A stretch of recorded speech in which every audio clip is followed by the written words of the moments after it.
কিছুদিন পূর্বে এক বক্তার মুখে শুনেছিলাম মৃত্যুর পর আপন ভাই বোনের নাকি আর কোনোদিন দেখা হবে না।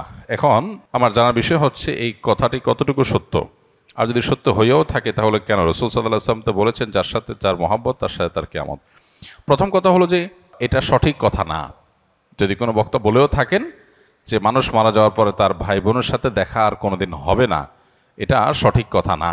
কারণ কোরআন হাদিসে কোথাও এরকম কোনো কথা বলা হয়নি যে মানুষের মৃত্যুর পর আর প্রিয়জনের সাথে কখনো দেখা হবে না, বরং এর উল্টাটা আছে। আল্লাহ রাব্বুল আলামিন কোরআনে হাকিমের মধ্যে ইরশাদ করেছেন, যে ব্যক্তি ঈমান এনেছে এবং ওয়াত্তাবাআতহুম যুররিয়াতুহুম, তার পরবর্তী বংশধর যাদেরকে সে রেখে গেছে পৃথিবীতে, তারা যদি তার অনুসরণ করে, অর্থাৎ তার ঈমান আমলের অনুসরণ করে, তাহলে আল্লাহ তাআলা বলেছেন যে তাদেরকে তাদের সাথে আল্লাহ তাআলা ইলহাক করে দিবেন, সংযুক্ত করে দিবেন। অতএব এই আয়াত বরং পরিষ্কার বলছে যে কোনো মানুষের মৃত্যুর পর তার আত্মীয় স্বজন বা যাদেরকে তিনি রেখে মৃত্যুবরণ করলেন, সে মানুষগুলো প্রিয়জনরা যদি তার আদর্শ অনুসরণ করে, অর্থাৎ ঈমান আমলের চর্চার মধ্যে থাকে, তাহলে তাদের সাথে কিয়ামতে বা আখিরাতে আল্লাহ রাব্বুল আলামিন তাদের সাথে সাক্ষাৎ এবং একসাথে থাকার সুযোগ আল্লাহ তাআলা দান করবেন। এটা এখান থেকে পরিষ্কারভাবে বোঝা যায়। আর এর পাশাপাশি নবী সাল্লাল্লাহু আলাইহি ওয়াসাল্লাম আরেকটা হাদিস আছে, আলমার ও মাআমান আহাব, অর্থাৎ মানুষ যাকে ভালোবাসে তার সঙ্গে সে থাকবে। সেটার একটা অর্থ হতে পারে যে একজন মানুষ যখন জাহান্নামী কোনো মানুষকে ভালোবাসবে, আপনি কার ফ্যান, কার ফলোয়ার, কাকে ভালোবাসেন, কাকে অনুসরণ করেন, এটার উপর নির্ভর করে আপনার গন্তব্য। একজন মানুষ যখন কোনো খারাপ মানুষ অনুসরণ করে, তখন তার সাথে কিয়ামত হবে, তার সাথে তার হাসর হবে, সে তার পরিণতি ভোগ করবে।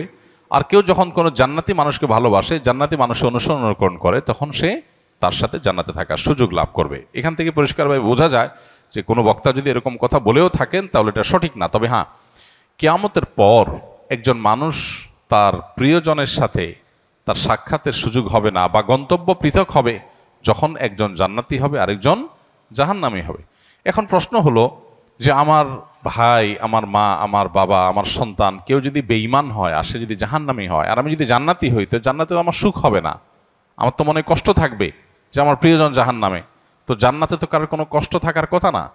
জান্নাত আজা কে আজারে নাবাসদ কাছে রাবা কাছে কারে নাবাসদ, ফার্সিতে একটা কবিতা আছে, জান্নাত সেই জায়গা যেখানে কোনো কষ্ট থাকবে না। তো আমার যদি আমার প্রিয়জন যদি জাহান্নামে যায়, আমি যত জান্নাতে যাই আমি তো সুখ পাবো না, তাহলে আল্লাহ তাআলা আমাকে কিভাবে সুখী করবেন? উত্তর হলো, আল্লাহ রাব্বুল আলামিন আমাদেরকে জান্নাতে যখন নেবেন, বা আখিরাতের মারহালা বা স্তরগুলো যখন, লেয়ারগুলো যখন আমরা পার হব, আমরা দুনিয়ার মতো করে সেগুলোকে চিন্তা করি সাধারণত। এখানে যেরকম আমরা একে অন্যকে ফিল করি, মিস করি, আল্লাহ তাআলা সেখানকার পরিবেশ পরিস্থিতি, আমাদের মানসিক অবস্থা সব কিছুকে আখিরাতের জন্য অনুকূল করে দিবেন। আপনার প্রোফাইল থেকে যদি আল্লাহ তাআলা তাদেরকে ডিলিট করে দেন, আপনার মেমোরি থেকে আল্লাহ তাআলা তাদের দূর করে দেন, যে আপনার আত্মীয়স্বজনের মধ্যে যারা জাহান্নামে গেছে, তাহলে আপনি কি তাদের কষ্ট অনুভব করবেন? আপনার অন্য সব কিছু ঠিক আছে, শুধু ওইটুকু আল্লাহর মেমোরি থেকে আপনার ডিলিট করে দিয়েছেন, তাহলে আপনি কিভাবে কষ্ট পাবেন? আজকাল অনেক কিছু বোঝা আমাদের জন্য সহজ হয়ে গেছে। দেখুন, যখন তথ্য প্রযুক্তি, জ্ঞান বিজ্ঞানের এই প্রসার ঘটে নাই, তখন কোরআন এবং হাদিসের এই আয়াতগুলো, এই নির্দেশগুলো, এগুলো বোঝাটা অনেক কঠিন ছিল। কিন্তু সাহাবা একরাম অকপটে বিশ্বাস করেছেন, তাদের বিবেক বুদ্ধিতে ধরুক বা না ধরুক। আজকে আমরা দেখতে পাচ্ছি দারুণ লজিক সেখানে আছে, যথেষ্ট যৌক্তিক গ্রাউন্ড আছে। আজকে 2025-এর পৃথিবীতে আল্লাহর দ্বীনের অনেক বিষয়, কোরআন এবং হাদিসের অনেক বিষয়, আখিরাতের অনেক বিষয় হয়তো আমরা বুঝে আসছে না। হয়তো সেটা 500 বছরের পরের পৃথিবীতে এমন সব আবিষ্কার মানুষ হাজির করবে যেগুলো আমাদেরকে সেসব বিষয়গুলো বুঝতে সাহায্য করবে। তো যে ব্যক্তি নিজের বিবেক বুদ্ধি এবং সমকালীন লজিকের ভিত্তিতে দ্বীনকে বুঝতে চায়, সে গোমরাহ হবে, এটা তার গোমরাহির আলামত। দ্বীনকে বোঝার জন্য কোনো লজিকের আশ্রয় নেওয়া, এটা কোনো বুদ্ধিমত্তার পরিচয় নয়। আমি আল্লাহর কাছে নিজেকে সারেন্ডার করব, কারণ আল্লাহ আমার সৃষ্টিকর্তা। আমি যদি আল্লাহর সব কথার লজিক ধরে ফেলতে পারি, তাহলে আল্লাহ কিসের আল্লাহ হলেন? নাউজুবিল্লাহ। আল্লামা ইকবাল বলেছিলেন, জু সমঝ মে আ গেই ও ফির খোদা কিউ কর হুয়া। যাকে আপনি বুঝে ফেলেছেন, রপ্ত করে ফেলেছেন, তার সমস্ত নির্দেশের যৌক্তিকতা, যথার্থতা, তার নিষিদ্ধের যৌক্তিকতা, যথার্থতা যদি আপনি ধরেই ফেলেন, তাহলে তিনি আর আল্লাহ হলেন কি? আল্লাহ তো তিনি যার সব আদেশের যৌক্তিকতা আপনার মাথায় ধরবে না। তিনি তো অসীম। আপনি যদি তার সব কিছুকে রপ্ত করে ফেলতে পারেন, তাহলে তিনি সীমিত হয়ে গেলেন। আপনার বুঝে আসছে না, এরকম অনেক বিষয় থাকবে, সেটা স্বাভাবিক। আপনি যার অধীনে চাকরি করেন, আপনার মালিক, কোনো অফিসে আপনি কাজ করেন, কোনো কোম্পানিতে কাজ করেন, আপনার মালিক আপনাকে অনেক কথা বলে যে কথার যৌক্তিক গ্রাউন্ড আপনি জানেন না। আপনাকে বলছে তুমি এই কাজটা করো, কেন করতে বলছে আপনি জানেন না। আপনার কাছে এর বাহ্যিক কোনো লজিক্যাল কারণ নাই, কিন্তু আপনি জানেন তিনি যেহেতু আমার মালিক, তিনি যেহেতু আমার চাইতে অনেক বেশি বোঝেন, অতএব নিশ্চয়ই তার কাছে কোনো গ্রাউন্ড আছে। বিধায় আমি তার অধীনস্থ হিসাবে শুধু দায়িত্ব পালন করি, হয়তো আমার বুঝে আসবে পরে। একজন গাড়ি চালক, একজন পিয়ন, তাকে বলা হলো যে ফাইলটা তুমি অমুক জায়গায় দিয়ে আসো, আবার নিয়ে আসো, আবার দিয়ে আসো, আবার নিয়ে আসো। তার কাছে মনে হতে পারে এটা তো অনর্থক কাজ, কেন দিয়ে আসছি, কেন নিয়ে আসছি, এর দ্বারা লাভ কি? অনেক সময় দেখবেন অনেক কোম্পানিতে, কোম্পানির নিচের দিকে যে সমস্ত চেয়ারগুলোতে অথবা সাধারণ যে সমস্ত দায়িত্বগুলো আছে সেগুলো যারা পালন করে, তারা সাধারণত বসদের সমালোচনা করে, অহেতুক কাজ। সে বুঝে না কেন তার বস এগুলো বলেছে। বসের সব কিছু যদি তুমি বুঝে যাও তো তুমিই তো বস হয়ে যাবা। তোমার আর মালিকের মধ্যে পার্থক্যটা কি? যে তার সব কথার রহস্য তুমি বুঝবা না, তার যোগ বিয়োগ সব তোমার মাথায় ঢুকবে না, এটাই স্বাভাবিক। তাহলে আল্লাহ তাআলার সব যোগ বিয়োগ, আল্লাহর সব আদেশের সাথে যৌক্তিকতা তোমার কেন বুঝতে হবে? এটাই হলো সবচেয়ে বড় বিভ্রান্তি, এটাই হলো সবচেয়ে বড় ইললজিক্যাল, সবচেয়ে অযৌক্তিক কাজ, যে আল্লাহর সব আদেশ নিষেধের যথার্থতা আমার বুঝতে হবে। এই চেষ্টা করাটাই একটা হাস্যকর চেষ্টা। মানুষ হয়ে যদি আমার চাইতে অনেক দূরে থাকা, অনেক উপরে থাকা মানুষের আদেশ নিষেধের যৌক্তিকতা আমি না বুঝি, তাহলে সৃষ্টি হয়ে স্রষ্টার সমস্ত আদেশ নিষেধের যৌক্তিকতা আমার বুঝতে হবে, এটা মোটেও যৌক্তিক কোনো বিষয় নয়। তো যেটা বলছিলাম, যে প্রশ্নের উত্তরে এত কথা বলছিলাম, সেটা হলো যে আখেরাতে আল্লাহ রাব্বুল আলামিন কি করবেন সেটা নিয়ে আপনার আমার টেনশন নাই। আমাদের নাস্তিক বন্ধুদের অনেক প্রশ্ন থাকে, যে প্রশ্ন দেখে সরল মনা বা সংশয়ে ভোগা অনেক মানুষ তারা বিভ্রান্তিতে পড়ে যান। অদ্ভুত অদ্ভুত সব প্রশ্ন করে। ইমানদারের সমস্ত প্রশ্নের কমন উত্তর হলো আমি গোলাম কার? আল্লাহর। আল্লাহ আদেশ করেছেন, আমি তামিল করব। আল্লাহর সমস্ত আদেশ, সমস্ত নিষেধের যৌক্তিকতা বোঝা আমার জরুরি না। আমি যদি তার সব কিছু বুঝেই যাই, তাহলে তিনি আর আল্লাহ হলেন কি? তিনি তো আমার মতো মানুষই হয়ে গেলেন। আল্লাহ তো সে অসীম সত্তা, যার আদেশ নিষেধকে আমার সীমিত বিবেক দিয়ে সবকিছু বুঝবো না, এটাই তো স্বাভাবিক।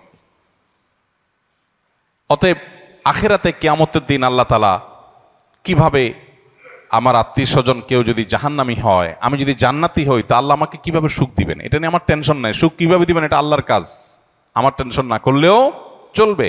অদ্ভুত অদ্ভুত প্রশ্ন অনেকে করে। প্রশ্ন করে, ভাই একজন মানুষ কিয়ামতের মহাপ্রলয়ের 500 বছর আগে মারা গেছে, 500 বছর ধরে সে জাহান্নামী হওয়ার কারণে কবরের আযাব সত্য। আহলে সুন্নাত ওয়াল জামাতের আকীদা হলো আযাবুল কবরি ওয়া নাঈমুহু হাক্কুন। কবরে আযাব হবে খারাপ মানুষদের, আবার ভালো মানুষ হলে তার কবরে শান্তিরও ব্যবস্থা হবে।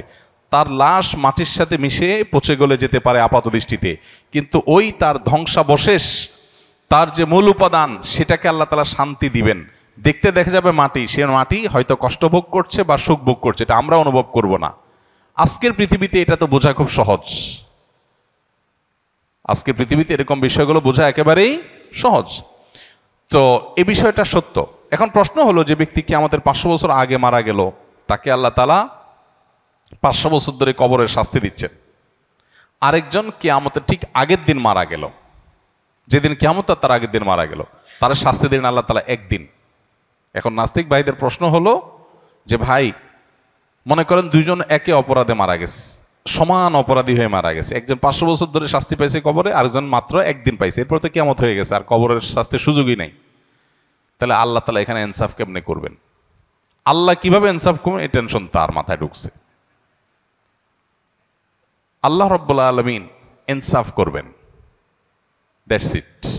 আল্লাহ কোরআনে পরিষ্কারভাবে ঘোষণা করে দিয়েছেন, ওমা রব্বুকা বিযাল্লামিল লিল আবিদ। আল্লাহ তার কোনো বান্দাদের প্রতি কোনো জুলুম করবেন না, আল্লাহ জুলুম করেন না। আল্লাহ বলেছেন হাদিসে কুদসিতে, ইন্নী হারামতু যুলমা আলা নাফসি, আমি নিজের প্রতি নিজে জুলুমকে হারাম করে দিয়েছি। সো 500 বছর আগে মারা গেছেন, কিয়ামতের একদিন আগে মারা গেছেন, সেম অপরাধের অপরাধী, সমান অপরাধের অপরাধী, সমান দোষে দোষী, কিন্তু একজনকে 500 বছর ধরে শাস্তি, আরেকজনকে একদিন আগে শাস্তি। এই দুইটার মধ্যে আল্লাহ ব্যালেন্স কিভাবে করবেন, তার হাজারটা ব্যবস্থা আল্লাহর কাছে থাকতে পারে। আমারটা চিন্তা না করলেও চলবে। আল্লাহ করবেন ইনসাফ, এতটুকু নিশ্চিত। আল্লাহ জুলুম করবেন না, এটুকু নিশ্চিত। কিভাবে করবেন সেটা আল্লাহ ভালো জানেন, এটা আমার জানার দরকার নাই। এটা হলো ইমানদারের কথা। তারপরেও বুঝার জন্য ইব্রাহিম আলাইহিস সালাম যেরকম বলেছেন, আল্লাহ কিভাবে আপনি আবার প্রাণীগুলোকে একত্র করবেন, জীবিত করবেন, আমাকে একটু দেখান। আল্লাহ বলেছেন, আওয়ালাম তো মিন, তোমার কি ইমান নাই, ইমান আসে না, বিশ্বাস হয় না? বলছেন, হ্যাঁ বালা ওয়ালাকিন লিয়াতমাইন্না কলবি। আল্লাহ তাকে দেখাইছেন। তো বোঝার জন্য বলা। একজন মানুষকে 500 বছর ধরে শাস্তি দিলেন আল্লাহ তাআলা, আরেকজনকে একদিনে শাস্তি দিলেন। 500 বছরের শাস্তি একদিনে। এই শাস্তির কোয়ালিটি দিয়ে দীর্ঘদিন ধরে দেওয়া শাস্তি আর অল্প সময় দেওয়া শাস্তি, দুইটাকে সমন্বয় করা সম্ভব কিভাবে? আপনি একজনকে 100টা কিল দিলেন, কিল, দুজন সমান অপরাধ করছে, একজনকে 100টা দিয়েছেন, আরেকজনকে একটা দিয়েছেন, দুইটাকে সমান করা সম্ভব না? সম্ভব না। এখন কিল মাপা যায়।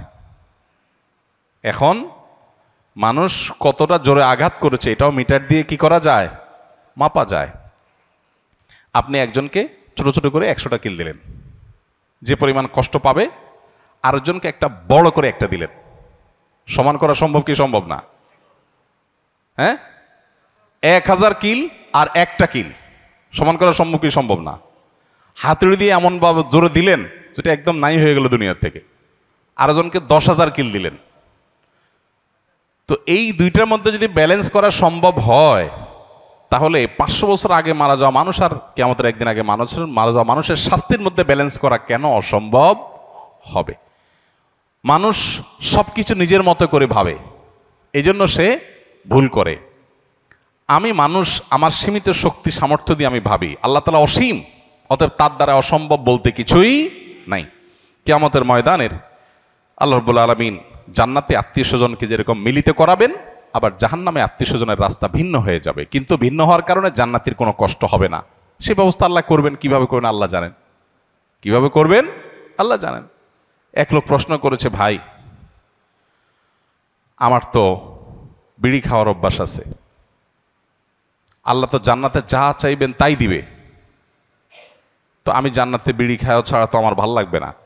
যদি আল্লাহ আমারে জান্নাত দেন, যদি আল্লাহ আমাকে জান্নাত দেন, হতে পারে না যে অনেক গুনাহ করার পর আল্লাহ মাফ করে জান্নাত দিয়ে দিয়েছেন, হতে পারে, ইমানদার হলেই হলো। তো আমি ইমানদার মুসলমান, আল্লাহ আমার সব মাফ করে জান্নাত দিতে পারেন, সুযোগ তো আছে। যদি দেন তো আমার তো বিড়ি ছাড়া ভাল লাগবে না। তো জান্নাতে গেলে আল্লাহ আমারে বিড়ি দিবেন কিনা? দিলে জান্নাতে বিড়ির মতো নোংরা জিনিস থাকলো, দুর্গন্ধ। আবার যদি আল্লাহ না দেন, তাহলে আমার জান্নাতে সুখ হবে কেমনে? তো উত্তর হলো, আপনার অন্তরে যে বিড়ির চাহিদা আছে, এই নোংরামি আল্লাহ তাআলা দূর করে দিবেন, এটা আর থাকবে না আপনার মনে। সম্ভব কি সম্ভব না? সম্ভব, বিভিন্নভাবে সম্ভব। অতএব এই বিষয়গুলোকে আল্লাহ তাআলার উপর ন্যস্ত করা দরকার। আখিরাতের বিষয়গুলোকে আমরা নিজেদের মতো করে ভাবা ভুল। আস-সুন্নাহ ফাউন্ডেশন, উম্মার স্বার্থে সুন্নাহর সাথে।